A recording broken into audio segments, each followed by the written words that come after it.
Arne Slot's Liverpool tactical problems have been exposed. From Kerkez and Salah's roles to those long ball issues and early goals, big questions are being asked. Alexander Isak. After his $169 million move, something unexpected has happened that's reportedly affecting Liverpool too. Now let's hear the details. Welcome to LFC Transfer Hub. Don't forget to subscribe and like. Liverpool's serious tactical problems broken down: Kerkez, Salah, long balls and early goals. Arne Slot cannot yet solve the problems that he so clearly sees. Teams have definitely found a playing style against us, he said at the GTEC Stadium after Liverpool's 3-2 defeat by Brentford. We haven't found the answer. Going 1-0 down after 5 minutes doesn't help. We simply concede too many goals. It definitely has to do with changing a lot in the summer. I didn't expect 4 losses in a row. 9 league matches into 2025-26, Liverpool look like collapsing as defending champions, akin to 5 years ago. The results are bad: 4 consecutive league defeats for the first time since February 2021, and the underlying tactical problems are even worse. All 3 Brentford goals were replicas of ones Liverpool have already conceded. Dango Ouattara hooked in after Christopher Rudiger, outjumping Hugo Ekitike, flicked on Michael Keogh's long throw. Left-back Milos Kerkez was caught sleeping. This was a variation on Crystal Palace's late winner last month, when Slot's side switched off at the second phase of a long throw and right-back Jeremy Frimpong lost track of Eddie Nketiah. Brentford's second hit Liverpool hard in transition. Ekitike, not seeing much of the ball in the opening half, dropped in to connect with Dominic Szoboszlai. Under no pressure, he overhit the return pass. Brentford's Mikkel Damsgaard was in more space than he should have had. Without Ryan Gravenberch, injured, and Alexis Mac Allister on the bench in midfield, a trio of technicians in Florian Wirtz, Curtis Jones and Szoboszlai were set up for a high-possession game. They were not duellers. Jones and Wirtz dropped off, letting Damsgaard find Kevin Shade, who ran on the blind side of Ibrahima Konate. It was similar to how Bournemouth exposed an overexpansive Liverpool on the opening weekend. Shade's first touch went across Konate and put him 1v1 against Georgi Mamardashvili. The goalkeeper summed Liverpool up, unsure whether to stand his ground or retreat, eventually scampering backwards, and then wrong-footed by Shade's finish.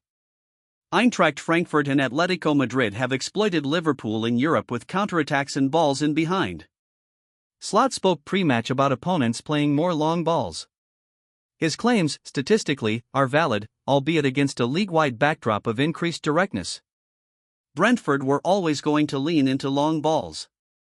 The issue was that Liverpool won only 7 of 17 first-half aerial duels.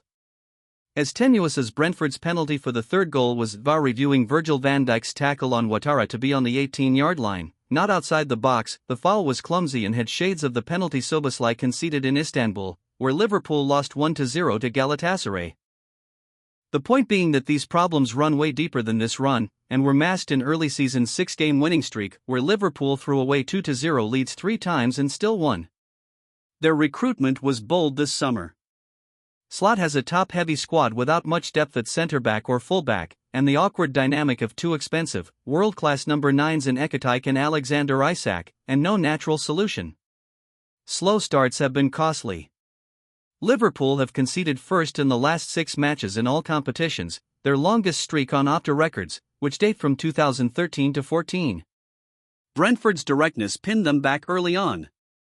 While Konate won the first long ball from Brentford goalkeeper, and former Liverpool number 2, Caoimhin Kelleher, after 90 seconds, Keith Andrews' side were excellent on second balls.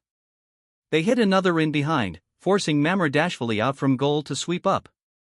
That happened again before 6 minutes were on the clock. Brentford had waves of long throws. Their tactical blueprint stays the same: Keogh launching towards Ajur and Nathan Collins on the edge of the 6-yard box, with Collins making a run from a start position at the near post, so Liverpool knew what to expect. It's the only thing we did yesterday on the training pitch, Slot said of defending long throws, with a wry smile. It's hard to win if they win more duels and second balls. Especially if that's something they're playing off. Slot spoke as though he knew exactly what to expect: physicality, a set-piece threat, directness, and was powerless to stop it. He kept Salah wider in the second half in anticipation of facing a lower block, which happened towards the end, but it did not look like an attack v defense training exercise. Liverpool have looked peculiar out wide all season. Kirkez offers threatening forward runs but is rarely found by left winger Cody Gakpo. They had multiple 1-2s break down, and another where Kirkez miscontrolled on the underlap, from which Brentford countered. Their best moves came when Jones rotated to the left and provided defense-splitting passes for Kirkez.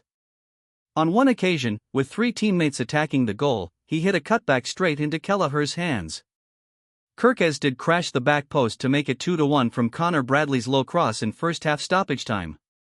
This was the only cross Bradley played in 62 minutes. Even more puzzling is Salah's role. He keeps taking up narrow attacking positions, playing back to goal more. He was reduced to playing in swinging crosses that did not come off. When Liverpool are pressing, they let him cheat and stay high versus a centre-back. This means someone has to do his running against the opposition fullback, which was Wirtz versus Ajur. The midfielder signed from Bayer Leverkusen this summer looked lightweight. Ajur dribbled past him more than once to split the press, and on another occasion he had space to check inside onto his right foot to hit a switch. Salah's 89th minute consolation, to make it 3-2, goal from a high turnover came about because the hard-running Szoboszlai had replaced Wirtz in pressing Ajur. The Norwegian international, a converted centre-back, had Salah under control for the first 80 minutes and defended him touch-tight. Slot's description of not helpful 4-5 of Liverpool's last 6 games being away ones is fair. They have made 3 trips to the capital, plus Istanbul and Frankfurt, in the past month. Periods like that, though, are litmus tests for champions. Liverpool wilted this time. They already have as many Premier League defeats as last season, and serious tactical problems to fix. Alexander Isak told he's hit with karma after $169 million move that affects Liverpool. Alexander Isak's summer standoff with Newcastle United is still affecting Liverpool as the Sweden international struggles to regain full fitness, BBC Sport's Chris Sutton claims. Isak's transfer from Newcastle to Liverpool became one of the summer's most talked about moves. The 26-year-old declined to feature for the Magpies, claiming Eddie Howe's team had made broken promises in a social media statement. Having skipped preseason preparation and the campaign's initial fixtures, Liverpool eventually sealed a $169 million deal for a player who lacked the fitness to complete 90 minutes at the season's start. Following 8 outings for the Reds, Isak was omitted from Liverpool's squad for their clash with Brentford, losing 3-2. With the defending champions suffering their 4th straight Premier League loss due to a groin problem. Sutton reckons this stems from the striker's choice to down tools during his final period at Newcastle. He wrote, "It feels like what has happened to him is a case of you reap what you sow." Isak has been short of full fitness and especially sharpness all season anyway, and he did not help himself there by missing training with Newcastle in order to try to force his move to Anfield through. He got what he wanted, but now he is trying to play catch-up instead of hitting the ground running because of the time he had off, and that is when you can pick up injuries.